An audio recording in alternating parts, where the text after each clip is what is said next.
Good evening, this is Toshio Okada, and today is January 21st. So today, good evening, okay. Yes, it's already the end of January, and I've been thinking a month goes so fast.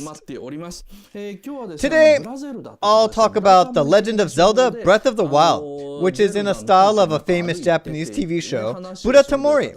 I'll explain the landscapes of the game Zelda. It'll take up most of the lecture today, so I'll chit-chat a little in the beginning and at the end. First of all, let me talk about this week's Pop Team Epic, although I'm not sure if it is really popular or not.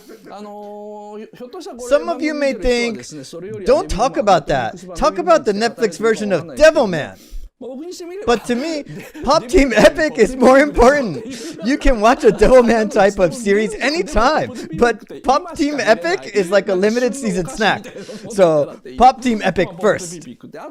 Well, but still, I found out that more people praise Devilman than I expected. I do understand why some people think it's good, so I'll talk a little about that as well.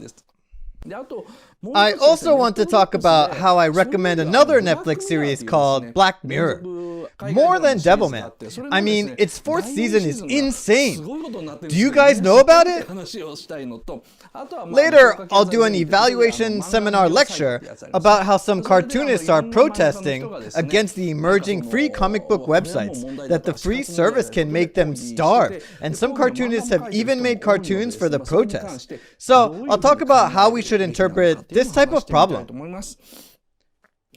So, how should we start? Well, I'm looking at the comments and many people are writing, no, I don't know, I've never watched Black Mirror. So, why don't I start by talking about Black Mirror? Well, Netflix is broadcasting the series and it's on season 4. The story resembles Twilight Zone, or maybe Ultra Q, if I think of any Japanese drama. Every story completes in just one episode. They're mysterious and have different characters. So the fourth season has started recently on Netflix. Someone just asked, can I start watching from season 4? Yes, you can. Not only that, the reason I recommend season 4 is because the first 3 seasons have both good and bad episodes. And 1 or 2 episodes in each season are terrible, that make you think, oh wow, that was boring. But all episodes in season 4 are good. My recommendation is the first episode. So, it's titled USS Callister. Now, what's the best way to introduce this episode? Well, so, this is a scene from the episode. So, this looks exactly like Star Trek. And what that means is that, so it's a story about the world in the future. And the woman in the front of the picture is the main character. And she enters a VR game company. The reason she enters the company is because she admired her boss called Daily. But he always looks timid, and everyone at the company looks down on him. Meanwhile, there is a CEO who is clever and good-looking. Daily makes all the games, but the handsome CEO appears in the media and acts like he's all that.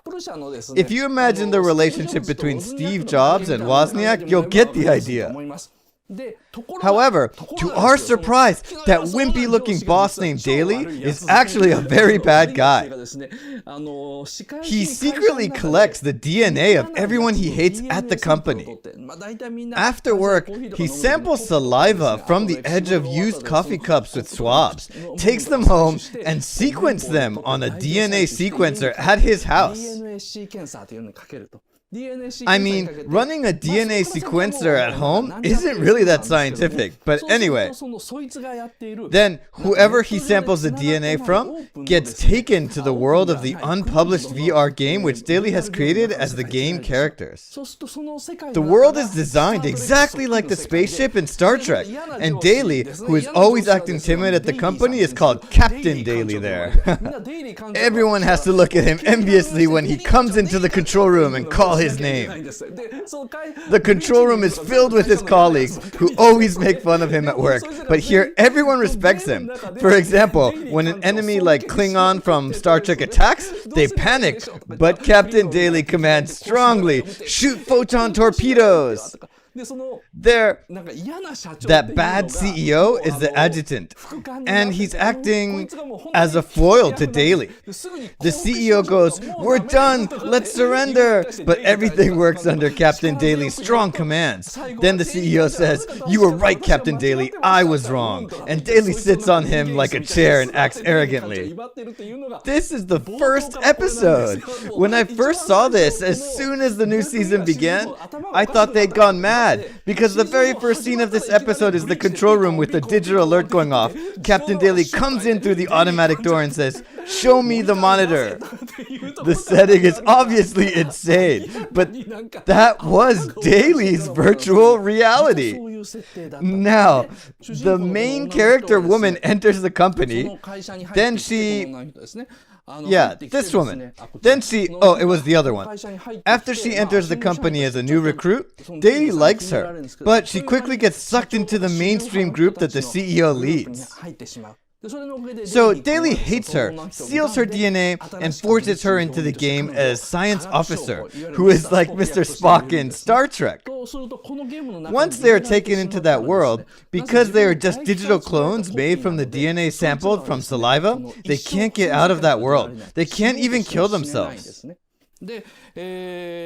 On top of that, there's a rule that every time Captain Daly succeeds the mission at the end of the story, all female members have to French kiss him. So the main character lady goes, "That's sick, hell no." But that upsets Captain Daly, so he says, "No, you don't get your situation, do you?" and snaps his finger. Then, her face instantly, because this is his world, she instantly loses her eyes, nose, and mouth, and suffocates and collapses. So, while she suffers, Daly says, "Painful? That's what you get for disobeying me." This is actually a complete homage to a 1960s TV show called Twilight Zone, written by Rod Serling. There's an episode in Twilight Zone called It's a Good Life. It's about a small countryside village in the farthest reaches of America, where there is only one house and people living there live in fear. A person who visits the house wonders why, but later finds out that a boy has a supernatural power and can make anything happen as he wishes. So people who are gathered there have to pretend to be his parents or brothers and sisters and listen to whatever he orders. Now, in the 1980s, John Landis and Steven Spielberg produced that TV series into a feature film with the same title, Twilight Zone. In this movie, directed by Joe Dante, so it was a remake of It's a Good Life, and there's a scene where the boy uses his supernatural power to take away a mouth from her older sister for saying unpleasant things to him. So this scene in USS Callister with a featureless face is a complete homage to that episode. I saw it and thought, oh, I get it. They're doing Twilight Zone here, which was interesting. Now, back to the story of Black Mirror. Because the inside, the spacecraft, is imitating the world of Star Trek, everyone has a sound mind. Someone just wrote on the comment, "Why only a kiss?" But there's a reason for that. That's because no one in Star Trek, which Daly loves, has sex. So when Daly leaves the room, the crew members all drink alcohol and bitch endlessly. A guy says, "We can't even kill ourselves, look!" and pulls down his underwear, and no one has a penis or nipples. They complain, "We have to live in Daly's sound world. I'd rather die." Then the rest of the story is about how they fight back against Captain Daly. A good plot, isn't it? Each episode features different stories in a similar taste. I think they're pretty interesting. So I recommend you watch Black Mirror, available on Netflix. Now I'm done with my first topic. Okay, now, I don't know how much time it's gonna take, so we shouldn't wait so long.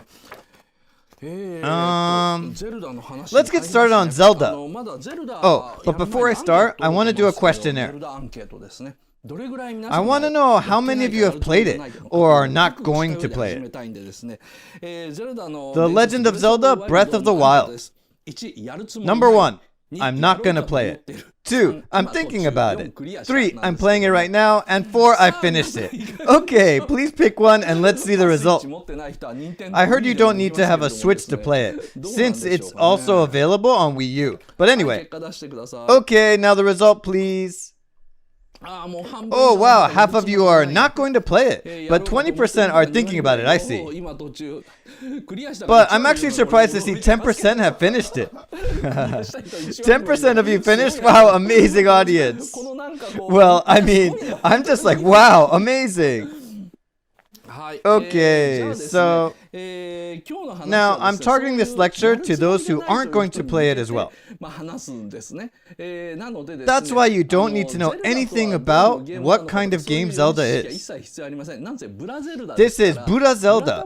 It's like how you can enjoy Japanese history when you watch Buddha Tamori without any background knowledge, just by looking at the archaeological sites. Today, rather than talking about how fun Zelda is as a game, I'll focus more on how you can see the world of Zelda to enjoy it more. So, last December, I talked about how I enjoyed hiking, or physical phenomena, in Zelda, which was more from the perspective of playing the game. And when I announced today's lecture last week, I was planning to talk about the sci-fi aspect of Zelda. For example, there are enemy robots in the game called Guardians.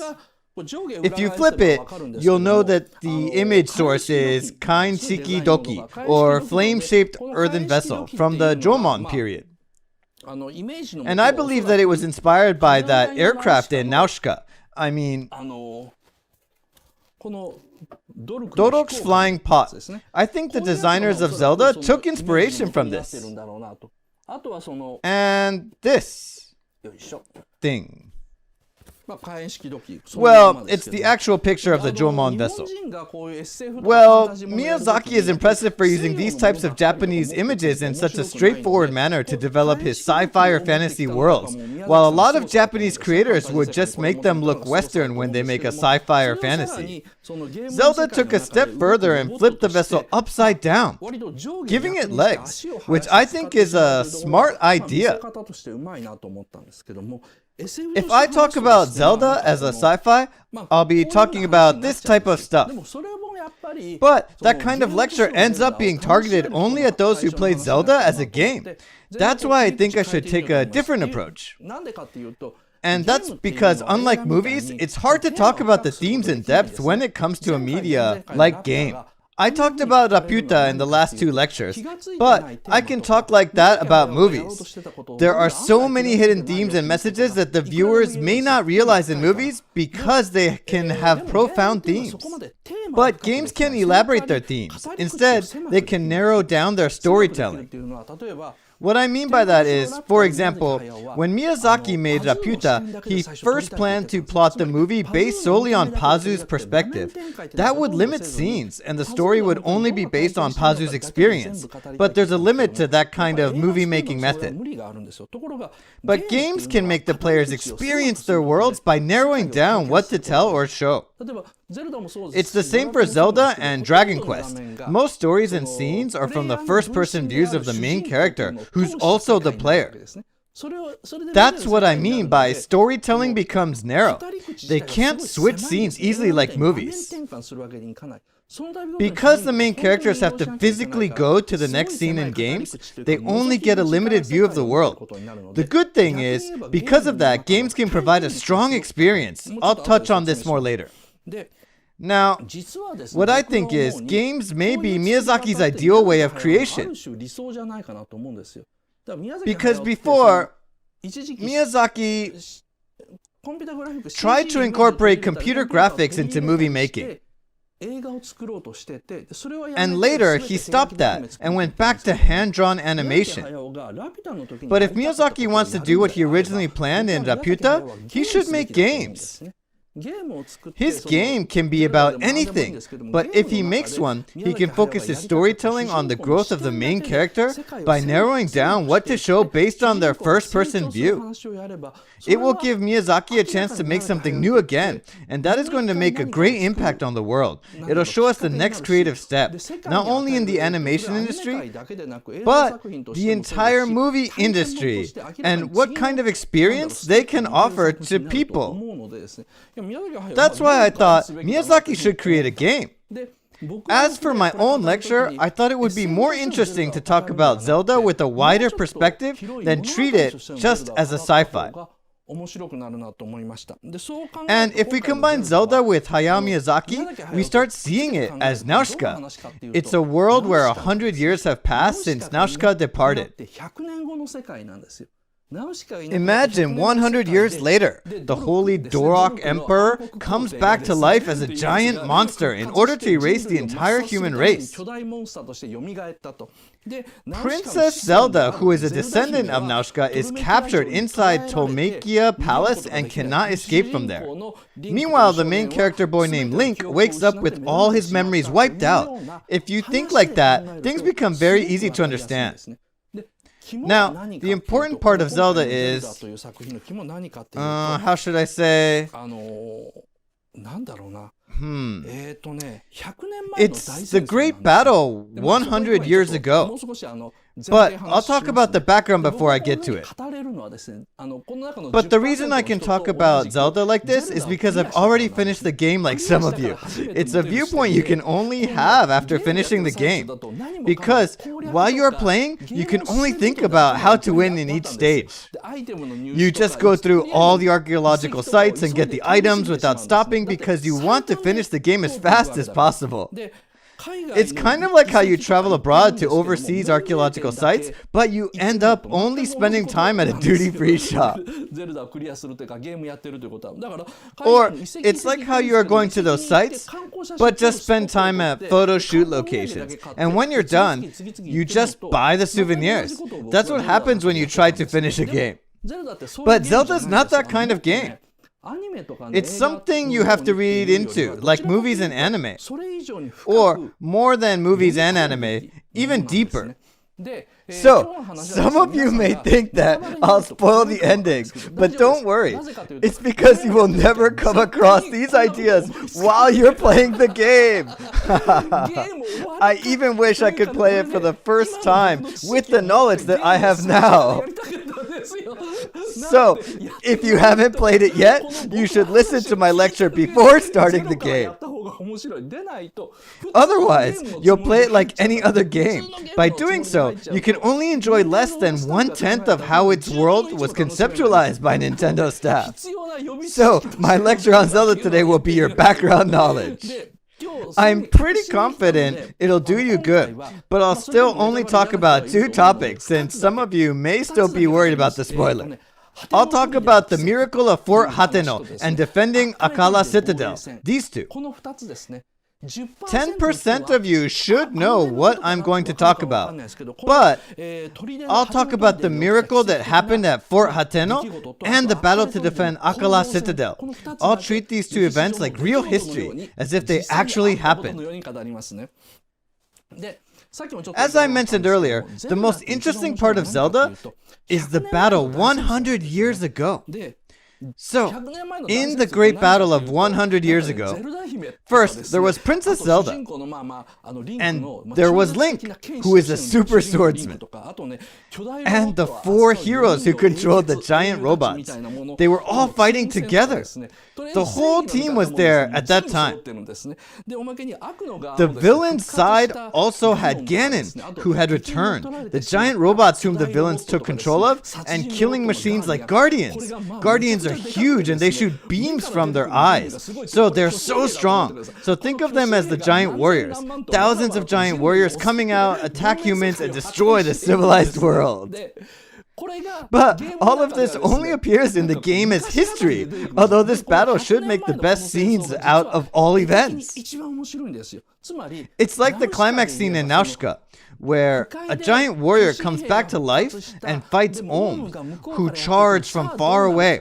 It takes your breath away, but in Zelda, that kind of event finished 100 years ago. What's great about Zelda is that it doesn't focus on depicting those scenes. Because if you look around, there have been so many games with outstanding visual images. They all try to show cool images.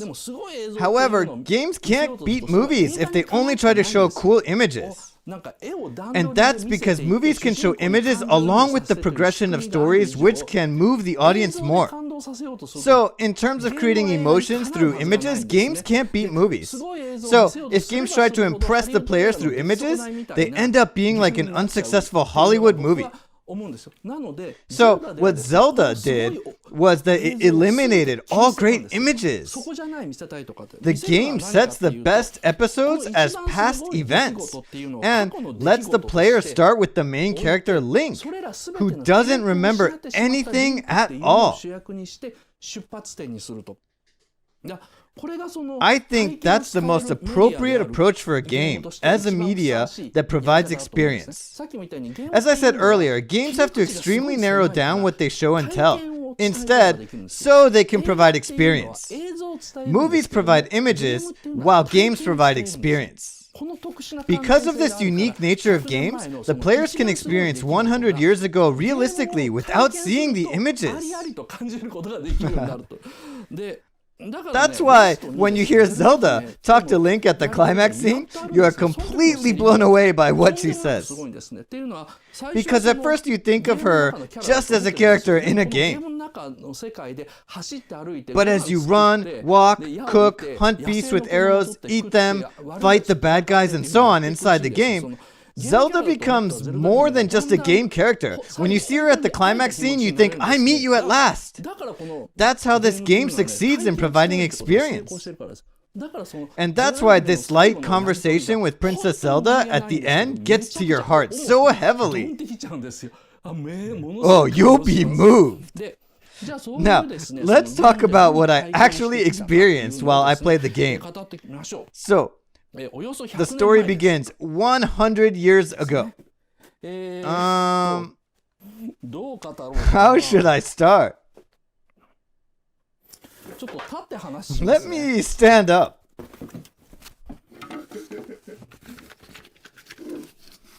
Sorry, let me set this up.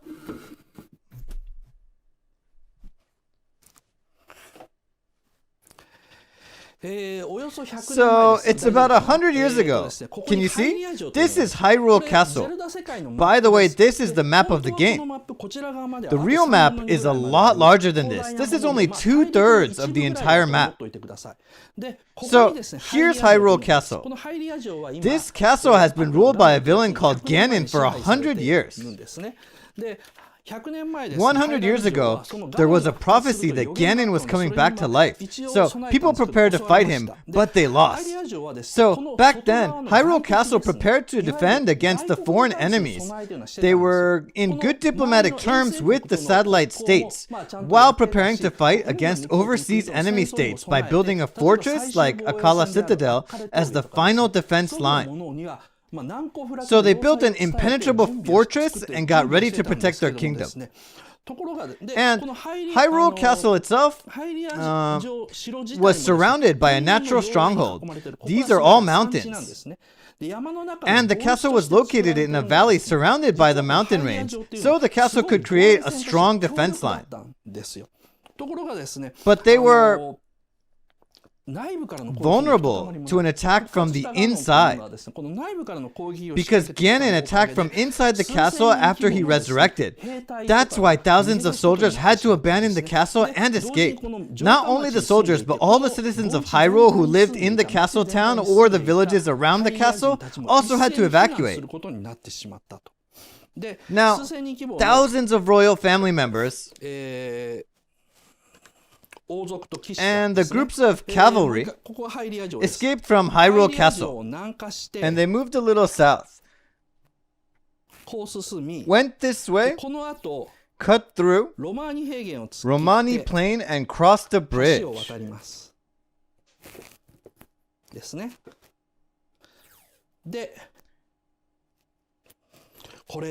This road is not maintained, but thousands of soldiers ran through this road, took a route like this, and finally,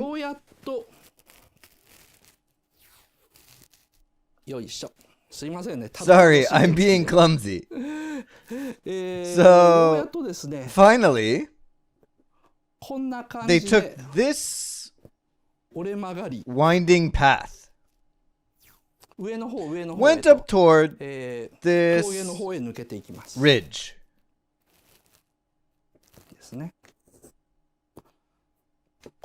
This is the fortress. It's called Akala Citadel, and this is the escape route. Because they were attacked, they first escaped into the valley, fought their way through this road, and ran into this fortress. Meanwhile, this is the path that Link and Princess Zelda took.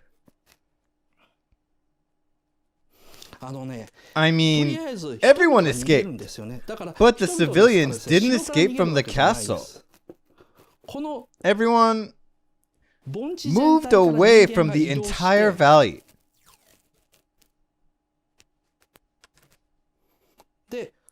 Went through this narrow road. And here, do you see these contour lines crowded together? These two places, these are called the dueling peaks, where you can walk through the crack. They're like a natural fortress, and you see these crowded contour lines. What's amazing about Zelda is that these contour lines all represent the real landscapes in the game. They go through a naturally made road between these steep mountains. Here you go. And move to a place called Blatchery Plain. If you come this far, here you go, you reach Fort Hateno. So they escaped there. Okay, let me go through the whole process again. Ganon returned and occupied Hyrule Castle, and here, tens and hundreds of thousands of killer robots, like the giant warriors from Nausicaa, spread throughout the entire country. The army went through this yellow line and ran into the undefeated Akala Citadel, which was the final defense line. Meanwhile, Princess Zelda and Link went down south with the civilians who were running about, trying to escape between the mountains, across Blatchery Plain, and into Fort Hateno. That's the overview.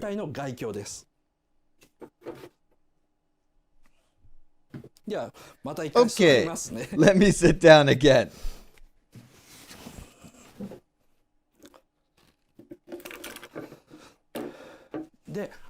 Someone asked, is the crack in the dueling peaks a fault? I think there was a super advanced ancient civilization from more than 10,000 years ago in the world of Zelda, which we aren't aware of. The crack looks artificially made with a beam weapon or something from that time. It looks like you can almost put them back into one piece without any gap. So it looks too clean to be an active fault, but the game doesn't explain it at all. Now, Link and Zelda went down south with the civilians through the road between the peaks and across Blatchery Plain. They took that path because the narrow road kept them from being surrounded by the enemies. Zelda is a great game because this all happened 100 years ago.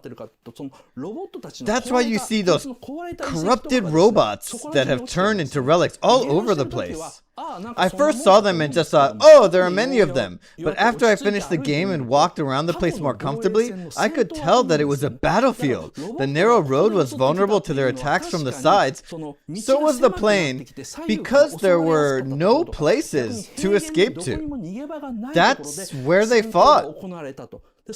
You can tell how they fought, for example, by looking at guardians with their legs cut. they were defeated by Link's sword.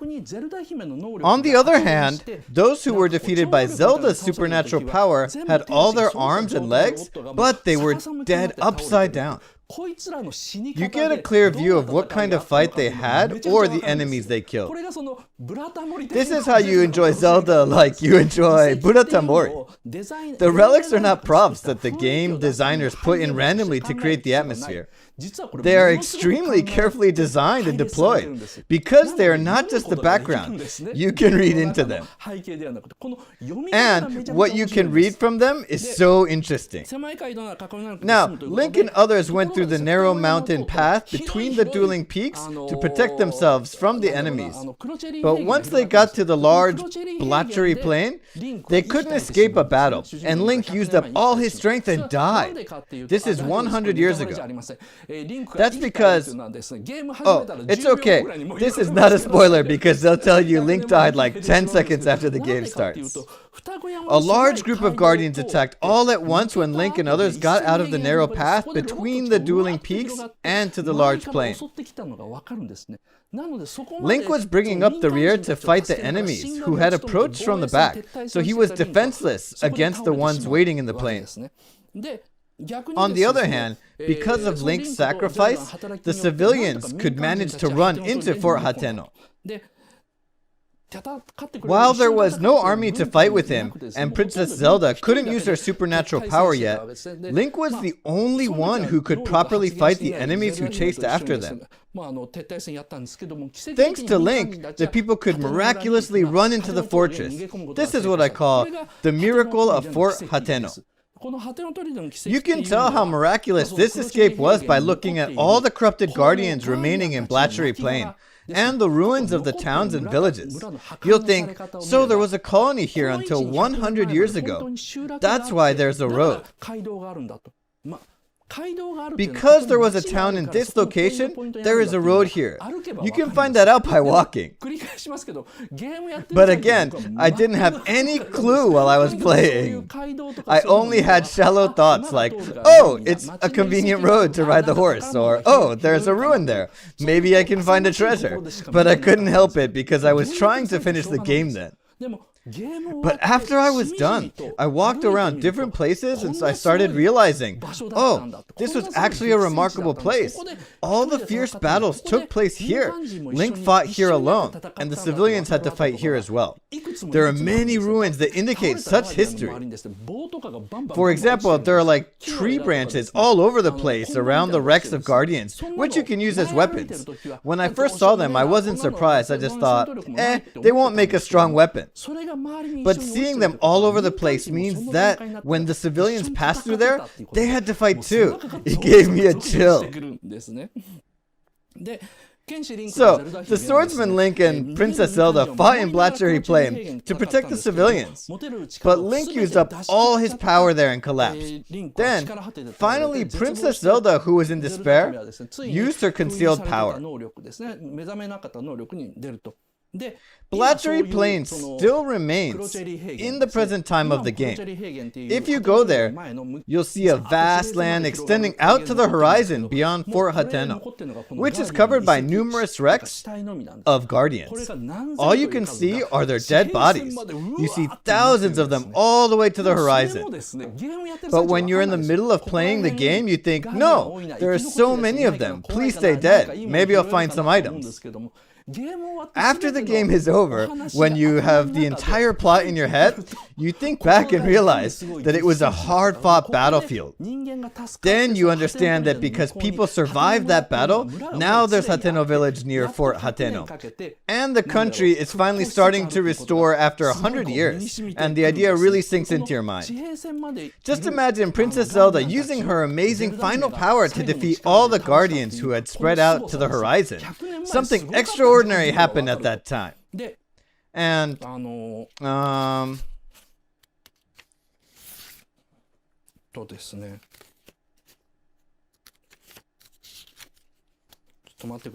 hold on. And it was a week ago that I finished the game, but after that, I basically just kept walking around different archaeological sites. And I wasn't thinking about any of these until I finished the game. Like I said, I just thought, oh, these are just item objects that the designers randomly deployed. I was also scared while I was trying to finish the game that the monsters might attack me. So instead of looking around carefully, I usually ran straight to the next destination.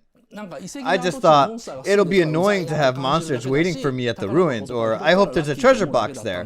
But once I finished the game and started walking around those sites, I started noticing many things. For example, Fort Hateno, where the civilians escaped into, isn't really a fortress. It's just a checkpoint. There is only a 4 to 5 meter tall rampart made of stone. And even that short stone rampart has collapsed. And someone filled in the collapsed parts with a simple wooden fence. Because after the battle with Guardians 100 years ago, the rampart broke, but the country no longer had any power to restore it. That's why all they could do was to make up the broken wall with a simple wooden fence, but it can only block bandits. And actually, monsters dwell in Blatchery Plain, but because the gate at the ridge is kept open, they can go in and out freely. Humans already retreated from Blatchery Plain. That's why there is Hateno village on top of a mountain far beyond Fort Hateno. It means humans had to retreat that far in order to live. What you see in the present time of the game is the land that is no longer in the human world, although the monsters are not ruling humans anymore. If you see the rampart of Fort Hateno, you can also find lots of dead guardians who were killed while trying to climb up the wall. So, if Princess Zelda's supernatural power awakened a few seconds late, perhaps Fort Hateno would have been destroyed and the world behind the fort entirely invaded by the enemies. But the game doesn't explain this at all. Some minor characters in the game, like random old men and women who are strolling around here and there, sometimes tell you fragments of what happened a long time ago, but they still don't tell you the whole story. But you can see it. If you look around from the top of the cliffs, if you stand on top of Fort Hateno and look down, you can use your Buratamori imagination and realize what happened. For example, so let me explain using the map again. Please look here. There's a strange looking road right here. It's off the road. It's in the shape of an oval. You see that? There is an area called Ovely Plain in the southwest. There's a mysterious road that only circles, but there's no reason whatsoever. There's a shack nearby, but there's no way anyone can live there. I walked around that road. Then I realized that there were some strange billboards. It looks like a street sign, and they were in different colors. Those billboards had concentric circular patterns. I wondered what they were and realized that they were targets of bows and arrows. So the reason why the road was circular was because it was an archery range for Yabusame, the Japanese art of shooting arrows on horseback. Just to make sure, I shot one of the targets with my arrow and it exploded. So I was certain that it was a target.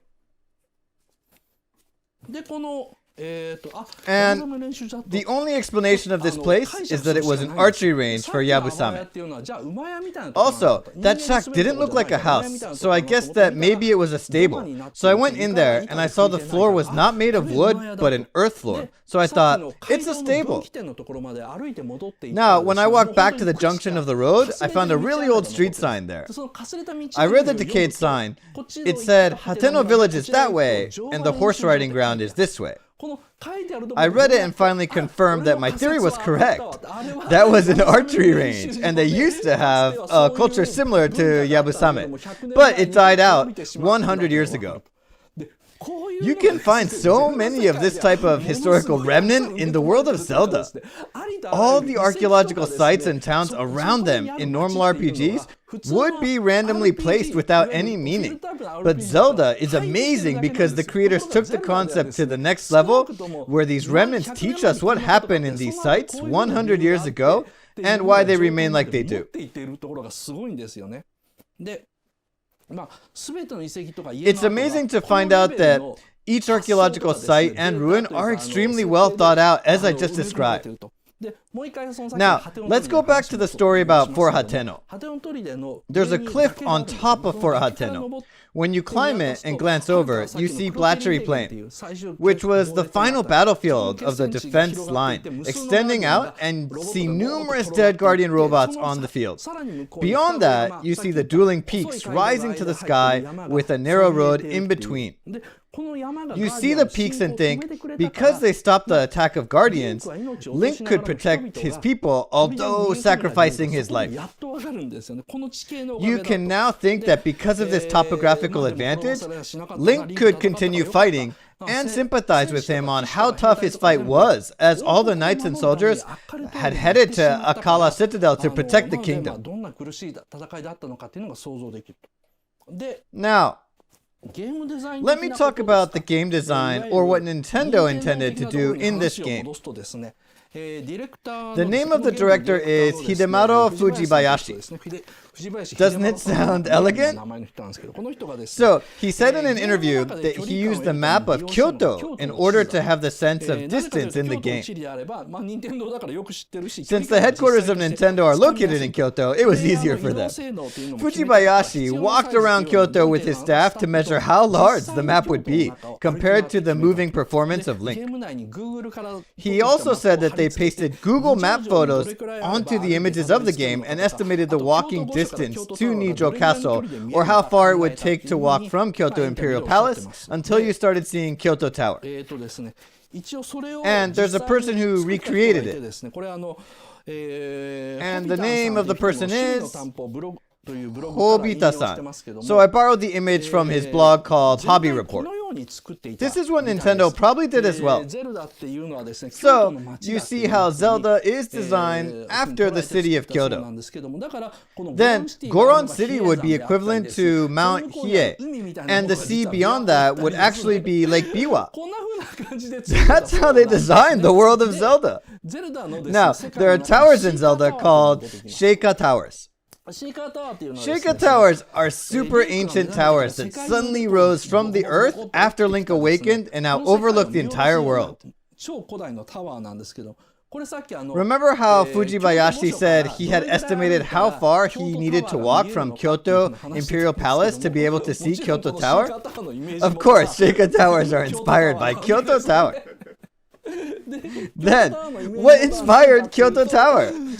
That Space Needle in Seattle. Like this, if you know where each design came from, things become so much more interesting.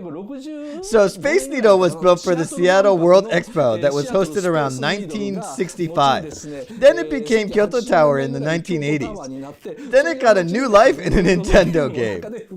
Isn't that interesting?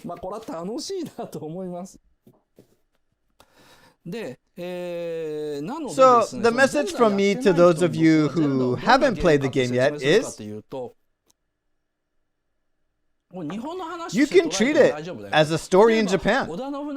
Say Nobunaga Oda and Taira no Masakado come back to the modern time as monsters and burn the entire Kinki region. They also steal the 4 sacred beasts, Suzaku, Genmu, Byakko, and Seiryu. The main character awakens at the Emperor Nintoku Mausoleum or Sakevat Rock in Nara and travels from one Jomon archaeological site to another and fights the enemies as he tries to unseal ancient super civilizations. Zelda is that kind of domestic story. It's not about a continent or a large country. It's a small-scale story about the age of civil wars in Japan. This is in Nara, but we don't know what this was made for. It's an archaeological site called Sakafuna Ishi, or Stone Vat Rock. It's this way. Sorry, that's the name of the site. And this is also an important design inspiration for the world of Zelda. Zelda took the designs from this, as well as the flame-shaped earthen vessel that I mentioned earlier. That's why it's not a story that involves a continent. Its scale is closer to the age of civil wars in Japan. If you imagine the Japanese TV series Sanada Maru, you'll have a good sense of how large Hyrule Kingdom is, and know how small the country is, as it doesn't occupy the entire continent. It's like one Japanese province with this kind of mountain and this type of archaeological site. So, Hyrule Kingdom has been fully prepared to fight against the neighbor countries,